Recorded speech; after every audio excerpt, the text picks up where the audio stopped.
Muy buenas noches, amigos y amigas que escuchan Abriendo Puertas, su espacio nacional, un espacio producido por el Departamento de Sociología y Ciencias Políticas de la UCA.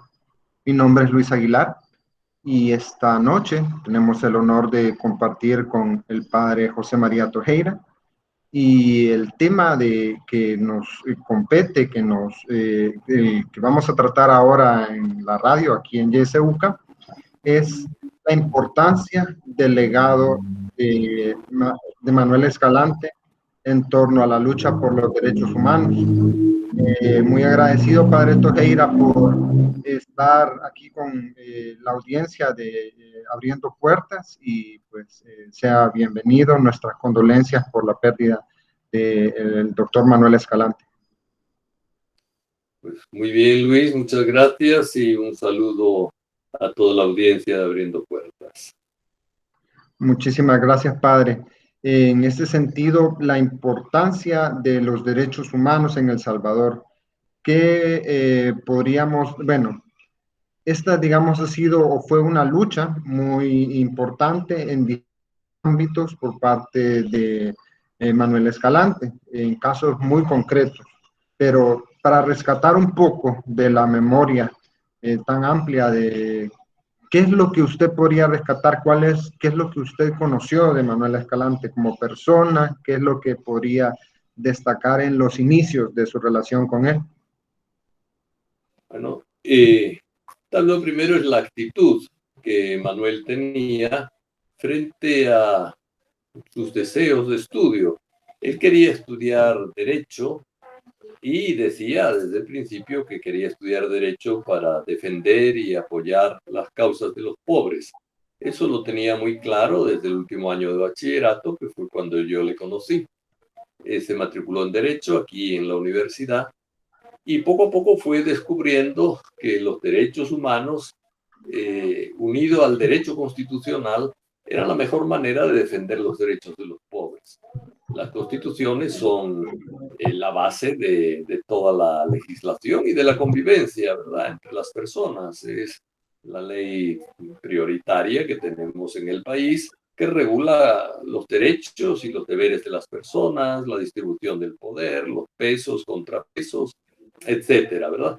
Y él veía que especializarse en derecho constitucional era la mejor manera de unir la defensa de la gente y de los derechos humanos a partir también de los derechos consagrados en la Constitución. De hecho, la Constitución salvadoreña, desde 1950, ya aquella Constitución antigua, pero todas las siguientes han estado inspiradas en la Declaración Universal de los Derechos Humanos, muy influidas. Entonces, él enseguida se dio cuenta de eso y le salió muy bien, digo, porque aplicó una beca, la ganó y sacó su doctorado en Derecho Constitucional. Y efectivamente, cuando regresó, él era profesor en el departamento. Yo solicité que me lo dejaran aquí en la UCA como subdirector, dado el amplio conocimiento jurídico que tenía. Y vino para acá y realmente fue un trabajador excelente en muchos campos. En ese sentido, en este pequeño, bueno, en este muy buen recorrido de Manuel, destaca ciertas características, padre. No solamente lo listo que era, sino y su aplicación en cuanto a los estudios, sino su gran corazón en cuanto digamos, la causa por los pobres, por los derechos humanos. En ese sentido, ¿qué considera? Estas no son cualidades que son realmente muy comunes que se junten, es lo que desearíamos nosotros como sociedad, padre, pero ¿qué nos podría inspirar a la comunidad universitaria el testimonio de vida antes? Mira, yo creo que las universidades tienen como una de sus funciones principales producir conocimiento, pero es muy importante que reflexionemos sobre para qué queremos producir conocimiento. Producimos conocimiento, lo compartimos, queremos iniciar a otros en esa tarea de conocer y aprender continuamente, conocer más, ¿verdad?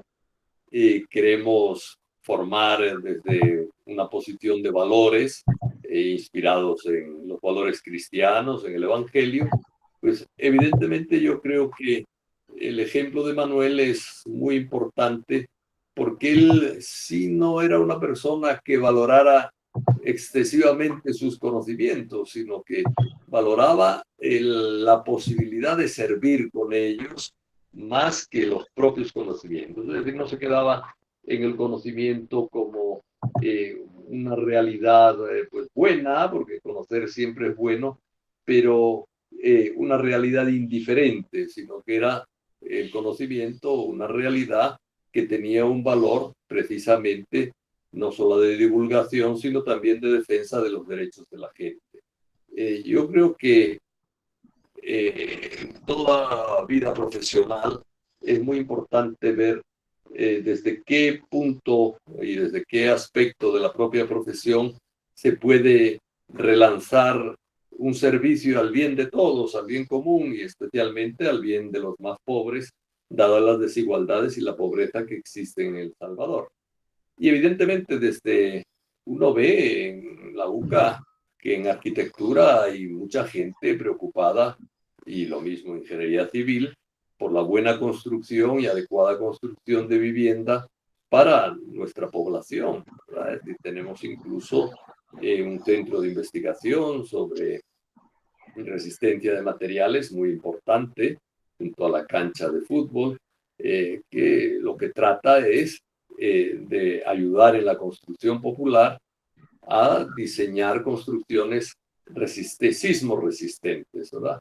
Pues arquitectura, ingeniería industrial, en el campo de la administración de empresas, pues ha habido un gran esfuerzo, así como la economía, trabajar la economía solidaria, en apoyar pues, distintas instituciones de servicio o de producción, sobre todo de emprendedores. Es decir, yo creo que no vamos a recorrer todas las carreras, ¿verdad? Pero yo creo que es muy importante que los profesionales piensen siempre en su profesión como una herramienta de construcción de sociedad fraterna, de sociedad amistosa, y no solamente como un instrumento de ganar dinero, ¿verdad? Eso es evidente. Y Manuel tenía muy clara esa función de su propia profesión, ¿verdad? Sí, es sumamente importante lo de destacar las capacidades técnicas que la universidad posee y que nos forma como profesionales y después cómo uno tiene la opción o no de tomar ciertos caminos en orden de reivindicar la opción preferencial de las mayorías o buscar el propio beneficio individual.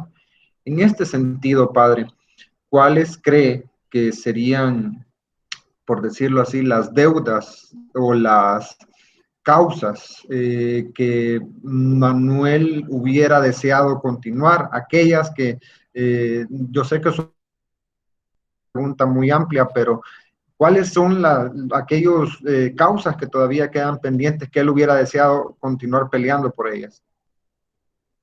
Bueno, él estaba muy preocupado por la situación actual, ciertamente.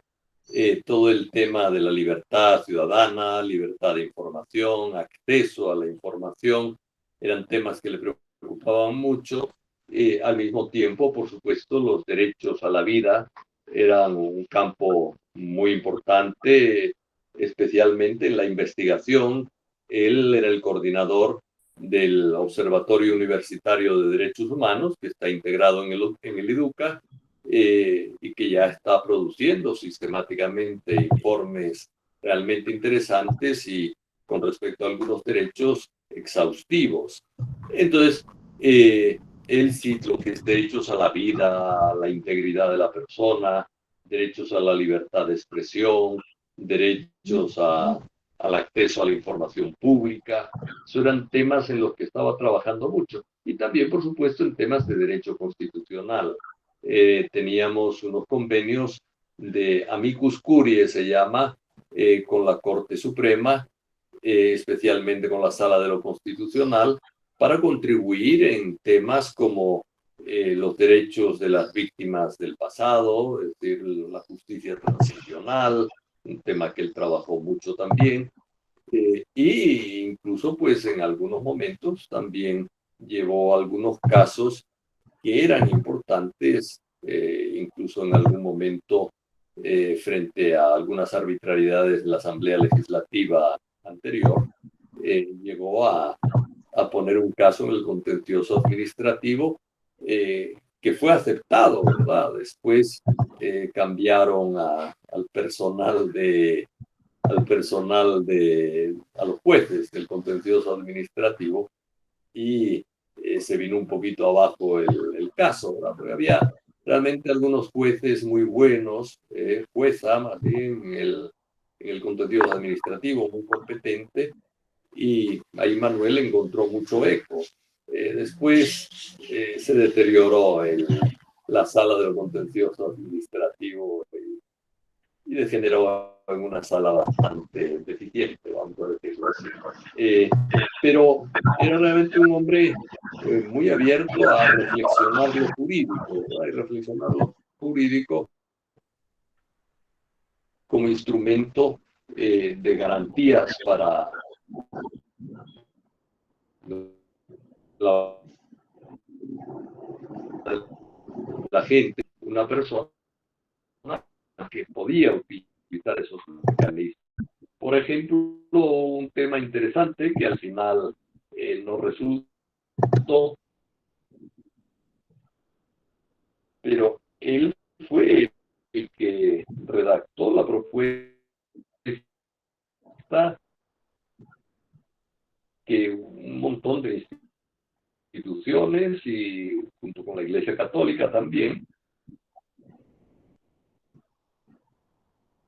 presentaron para poner el derecho al agua como un derecho constitucional en la Constitución, ¿verdad? Y ya anterior a la actual, al final integró el derecho al agua como constitucional, y más bien mandado a archivo la actual Asamblea esa ratificación del agua. Pero en esa ratificación del agua, Manuel había puesto unas palabras que yo considero que son sumamente importantes y que fueron acuerpadas por las instituciones y las organizaciones populares que apoyan que en lo que respecta al derecho al agua potable y al agua para saneamiento en el hogar, el Estado tenía que administrarlas sin propósitos de lucro. Es decir, tenía que el agua, al ser un derecho, no puede ser un negocio. Y entonces debía quedar en la Constitución que debía ser administrado en los puntos de lo que es derecho humano, ¿verdad? Consumo personal y saneamiento, que tenía que ser administrado sin afán de lucro, al costo, simple y sencillamente. Yo creo que eso es muy importante porque con demasiada frecuencia queremos obtener de los derechos de la gente lucro o ventajas, ¿verdad?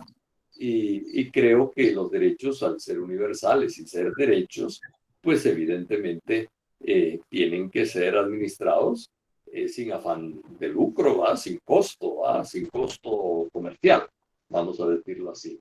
Lamentablemente, en aquel momento la asamblea anterior, esa parte del texto que se proponía no la quiso aceptar. Siempre hacen cambios, pero con frecuencia las asambleas hacen cambios para peor de lo que propone la ciudadanía. Lamentable, pero es así. Sí, en ese sentido, importante rescatar el aporte de un profesional de tan alta calidad y de tanto compromiso moral por el derecho al agua. Y es muy importante rescatarlo. También vamos a adelantarnos un poco y, digamos, rescatar otras circunstancias donde el doctor Manuel pues, participó.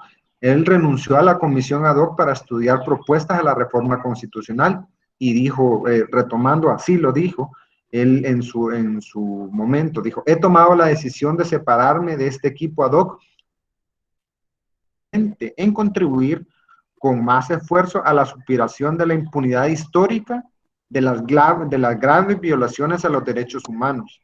Esto lo informó a través de una carta en los primeros días de noviembre de 2020, así lo dijo Manuel Escalante.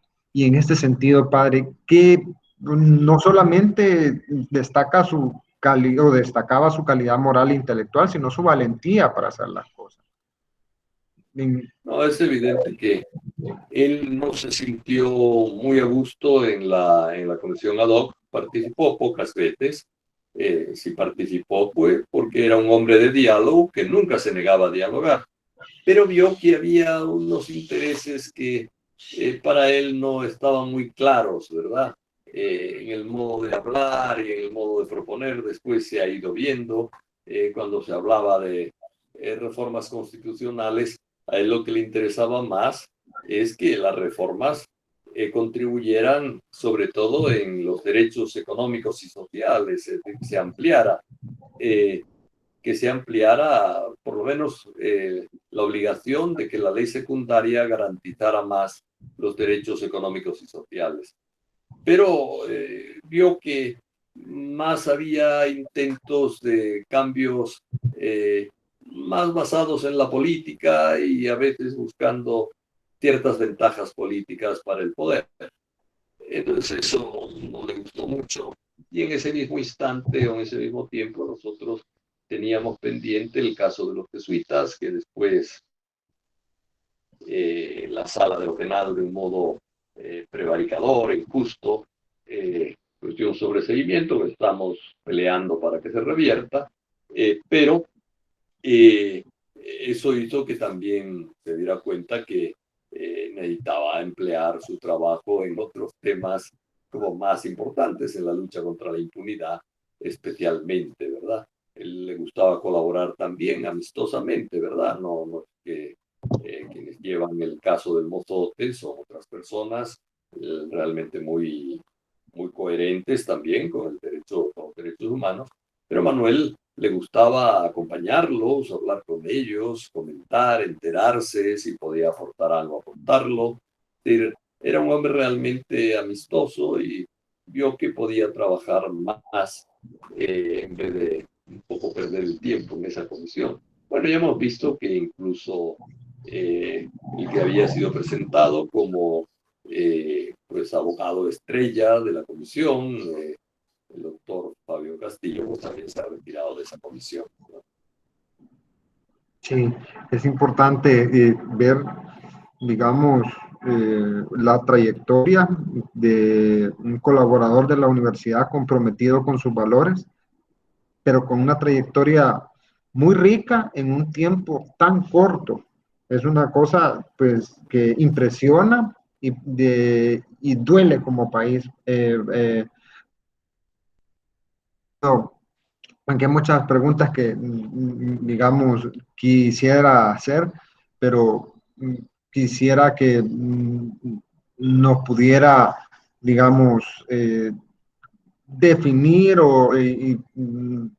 rescatar los aspectos más importantes, si podría ser su capacidad académica, su solidaridad, su valentía, qué es lo que realmente podríamos rescatar para la memoria de un hombre una carrera tan corta, pero tan prolífica, tan... Mira, él tenía realmente un carácter, por un lado muy cordial, por otro muy respetuoso también, y muy abierto al diálogo. Él no se negaba al diálogo con nadie, en absoluto, ¿verdad? Es decir, trataba de colaborar con todos. Precisamente hoy recibí una carta de el comisionado Raúl Ernesto Ábrego, jefe de la Secretaría de Responsabilidad Profesional de la Policía Nacional Civil, dando el pésame y agradeciendo el valioso apoyo y coordinación que Manuel sostuvo con esta sección de la Policía Nacional Civil, que es la Secretaría de Responsabilidad Profesional, ¿verdad? De hecho, Manuel pues gestionó algunos apoyos con la Policía Nacional Civil para policías concretos, para incluso les dimos un curso a psicólogos y trabajadores sociales de la PNC, que están sometidos también a mucha tensión, ¿verdad?, en su vida diaria, etcétera. Y él trataba siempre, ¿verdad?, de poner su ayuda, ¿verdad?, en beneficio de todos. Nunca juzgaba pues por prejuicios, ¿verdad?, sino él quería ayudar y tenía ese talante, que era muy respetuoso, muy cordial también en su modo de tratar a la gente y muy dialogante, es decir, él nunca se negaba al diálogo, ¿verdad? Aparte de todos estos otros valores que tú decías, de una persona valiente, ciertamente, una persona muy solidaria, muy convencida de que su función en la vida era servir, ¿verdad? Hay un lema del Evangelio que Jesús decía, que el Hijo del Hombre no ha venido a ser servido, sino a servir. Bueno, eso lo tenía él muy claro a nivel personal, ¿verdad? Era realmente un hombre de fuertes convicciones cristianas, ¿verdad? Es decir, y de fuertes convicciones solidarias, evidentemente. Bueno, tenemos que hacer nuestra primera pausa. Regresamos después para rescatar lo que otras instituciones han dicho del lamentable deceso de Manuel Escalante y su relación con los derechos humanos, cómo sigue todavía la lucha pendiente con los derechos humanos. Regresamos después de esta pequeña pausa. Regreso en Abriendo Puertas, su espacio de reflexión sobre la realidad nacional. Estamos hablando con el padre José María Tojeira acerca del legado de Manuel Escalante y la importancia de los derechos humanos en El Salvador. En este sentido, hay una serie de instituciones que han dado su pésame acerca de esta lamentable situación. El Instituto Holandés para la Democracia, la Embajada de España, Fundación Carolina, Cristosal, el Externado San José, el Centro de Estudios Jurídicos, diputados del FMLN, de Vamos, periodistas, los periódicos El Faro, Canal 33, Focus, Gato Informa TVX, Diario Colatino, SS Paz, la Mesa por el Derecho a Defender Derechos, Cona Búsqueda, Pro Búsqueda, Red Salvadoreña Defensora de Derechos Humanos, la Heinrich Böll, la Procuraduría para la Defensa de los Derechos Humanos, Janet Aguilar, exdirectora del UDOP, Acción Ciudadana, Oxfam, Equipo de Acompañamiento de Víctimas del Mozote, la Unión Europea, la University of Washington Center for Human Rights, Fundaungo, el programa de Diana Verónica y Tony, OICOS, Amnistía Internacional, Plataforma para la Seguridad Ciudadana, Comisión Internacional contra la Impunidad, CICIES en El Salvador, Instituto Centroamericano de Estudios Fiscales, Iniciativa Social por la Democracia, Comisión Nacional Pro Búsqueda, Comisión Nacional de Búsqueda, perdón, Asociación por un Futuro Abierto, y la lista sigue, padre. Agradecidos nosotros con esas instituciones que han demostrado en redes sociales sus expresiones de solidaridad por la muerte de Manuel. ¿Y qué implica, padre, que una persona, pues, ese legado de tanta institución y esa respuesta tan solidaria de todos ellos? Bueno, yo creo que hace honor a la persona de Manuel, ¿verdad? Es decir, como te decía, él no se negaba nunca al diálogo con las personas y siempre tenía además un juicio muy ponderado, es decir, él pensaba lo que iba a decir, investigaba cuando sabía el tema que se iba a tratar, es decir, no llegaba a decir lo primero que se le ocurría, ¿verdad? Sino que era una persona que trataba de buscar en qué podía ayudar a cualquiera a cualquier institución con la que pudiera conversar.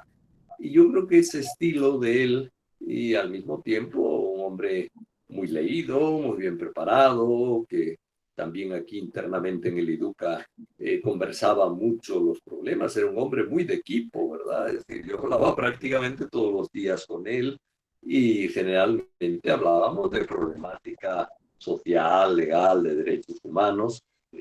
Otro compañero, Arnau Aulenas, que es el subdirector jurídico de el IDUCA, conversaba muchísimo con él sobre los temas judiciales, penales, etcétera, en los que es experto este compañero.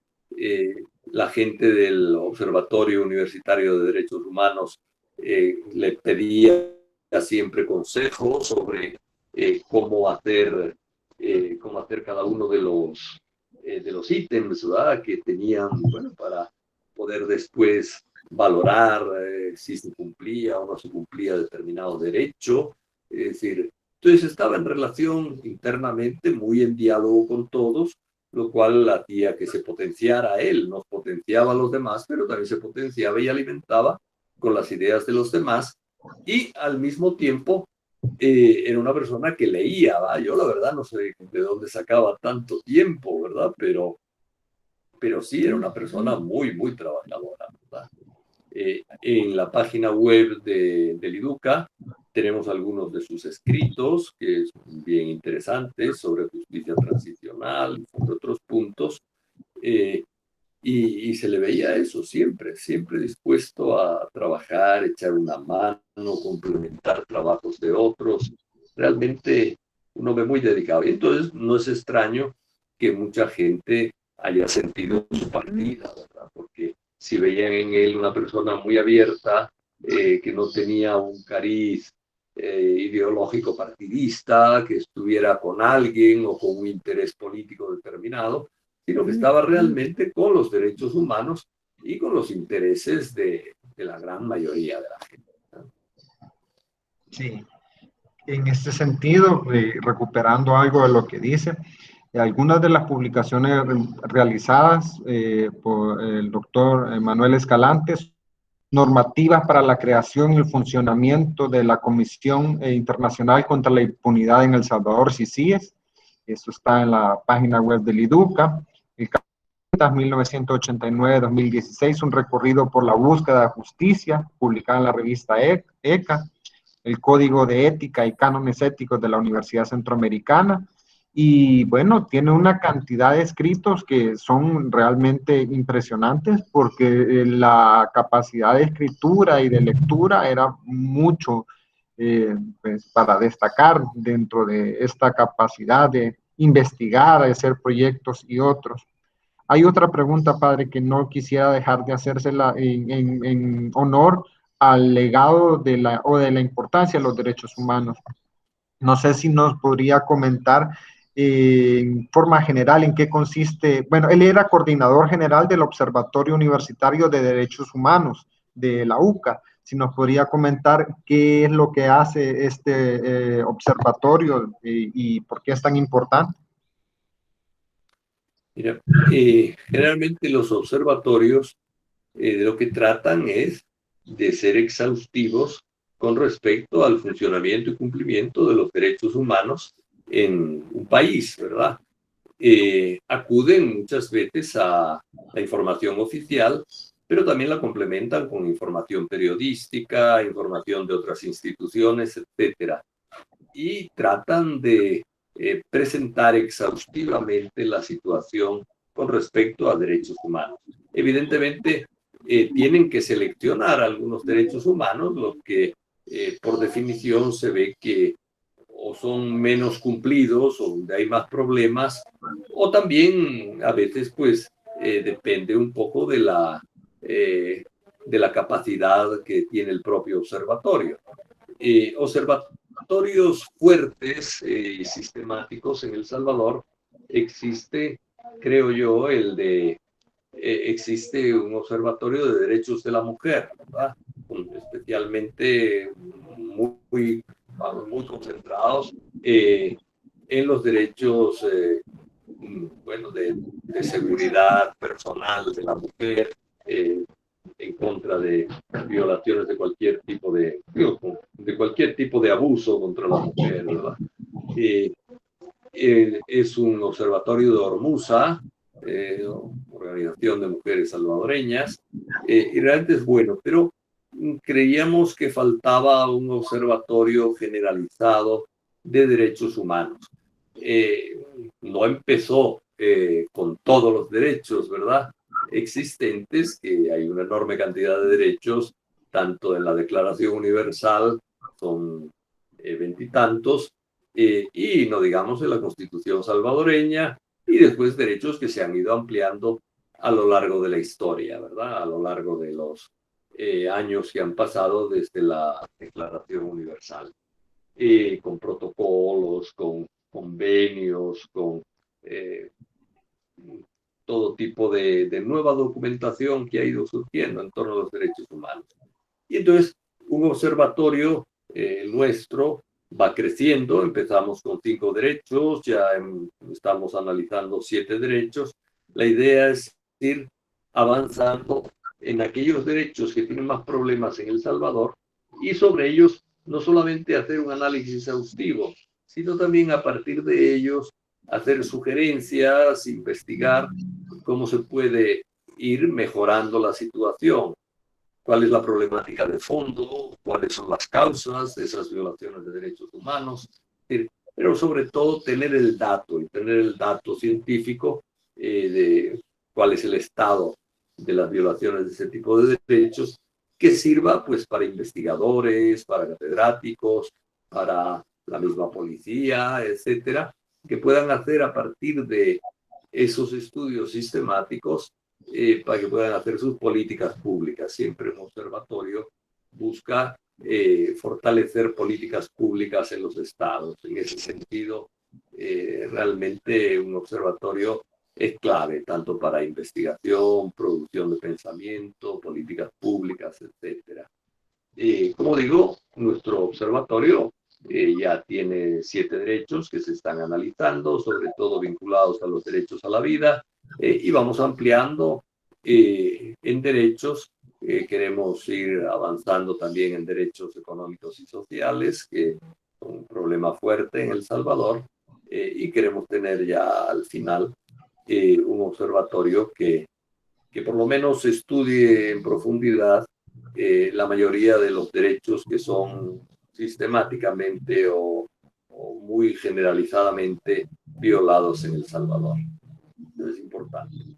En cuanto a esa importancia de la visibilización del incumplimiento al derecho que tienen las personas, eh, hay mucho que hacer en cuanto a y parece que es una situación que, pues sí, todavía como sociedad nosotros necesitamos.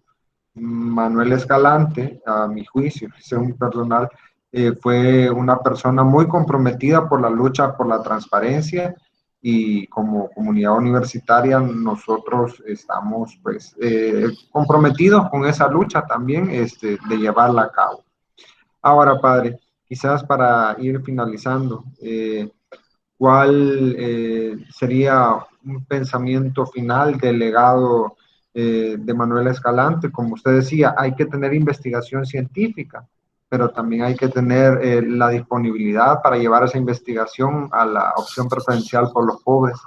¿Cree en qué medida se cumplió con el legado de Manuel? Es una pregunta un poco digamos, no sé, ya va un poco sesgada, pero quisiera saber yo su opinión en cuanto a esta situación, cómo se cumple o qué es el legado que deja Manuel Escalante en esta universidad. Bueno, mira, antes de hablar de eso, también dentro de las tareas inacabadas, Manuel trabajó muy cercanamente a las ICIES, dando ideas, proponiendo temas de investigación, y fue muy cercano a algunos trabajadores de las ICIES.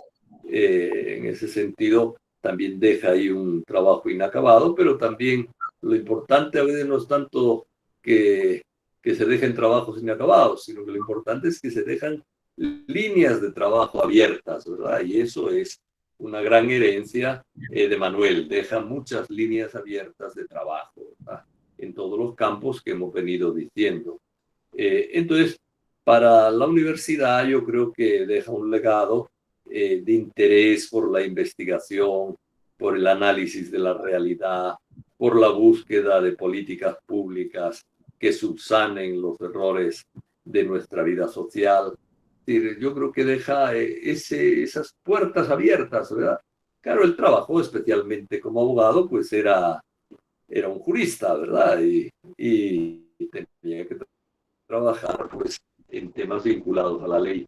Pero yo creo que desde cada profesión tenemos que tener ese esfuerzo que él tenía de de ir penetrando en la realidad desde su propia profesión, tratando de conocerla a fondo y de impulsar cambios en esa realidad, de impulsar transformaciones en favor de las grandes mayorías del país que o son pobres o permanecen en una constante vulnerabilidad, ¿verdad? Frente a toda una serie de problemas, de violencia, de trabajo, y a veces también estas vulnerabilidades que provienen de nuestro contorno geográfico telúrico, ¿verdad? Es decir, pues, desde los terremotos a los huracanes, estamos en tierra vulnerable y los seres humanos lo que podemos hacer es corregir y protegernos de las vulnerabilidades, de todas, de las sociales y también de las físicas.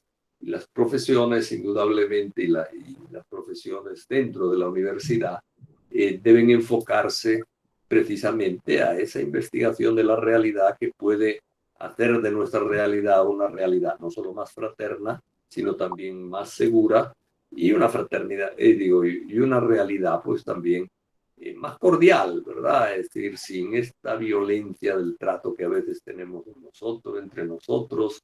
Él no era una persona que ofendiera nunca, sino simplemente preguntaba, escuchaba, hablaba, decía lo que pensaba y hasta ahí, ¿verdad? Es decir, yo creo que ese afán de conocer la realidad, de transformarla desde la propios conocimientos, la propia experticia, es fundamental, ¿verdad? Y es algo que debe inspirarnos a todos en la universidad y también en nuestro propio trabajo profesional fuera de la universidad.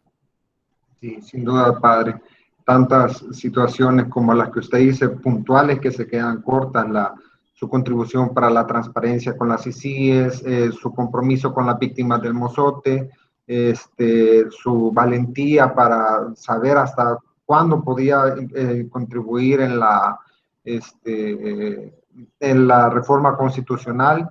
Y ahora esto que usted menciona, que no es poca cosa, a veces nosotros dentro de la ciudadanía que no pertenecemos, bueno, a congregaciones religiosas, pensamos que no podemos, no estuviéramos comprometidos a un cambio social y pues Manuel, como usted bien lo dijo, nos muestra a los profesionales de diferentes áreas que podemos tener esa opción a partir de una vida laica, por decirlo así. Entonces, es muy, muy bueno eso que usted pues enfatiza y le agradezco mucho la oportunidad que nos ha dado de compartirnos lo que usted vivió con Manuel, las causas que él tuvo y ahora el legado del ejemplo de vida que él nos indica. Gracias, padre, por Una haber cosa muy conmigo. importante ya para terminar, que no la he mencionado, pero que es importante decirla. Manuel además tenía una esposa muy buena, ¿verdad? Es decir, es psicóloga, camina pues en otra dirección, pero que le respaldaba enormemente, ¿verdad? Es decir, yo creo que eso es también muy importante en la vida, crear comunidad, es decir, pues Manuel tenía comunidad de amigos y comunidad de esposa, y yo creo que todas esas comunidades eran enormemente positivas y de un gran respaldo para él, ¿verdad? Su esposa especialmente, yo creo que lo apoyaba, lo motivaba, lo animaba, es decir, de un modo muy especial. Y yo creo que eso es también importante en la vida para todos, saberse rodear de gente que lo anime en sus propias aspiraciones. Él lo sabía hacer. Sí, sin duda. Nosotros, bueno, usted tuvo el tino de reconocer ese valor en Manuel Escalante, de darle el apoyo. Realmente, como se lo dije al principio y con sinceridad, nuestras condolencias, pero es una pérdida como comunidad, como país, muy fuerte. Pero la importancia de por lo menos de este programa es recuperar su legado, saber que hay ciudadanos que desde su cotidianidad, desde su profesión, luchan por causas nobles, por causas de las mayorías, y pues que compartir con nosotros la comunidad universitaria de la UCA, que nos sentimos pues sinceramente agradecidos por esa oportunidad. Así que yo no sé, padre, algunas palabras finales.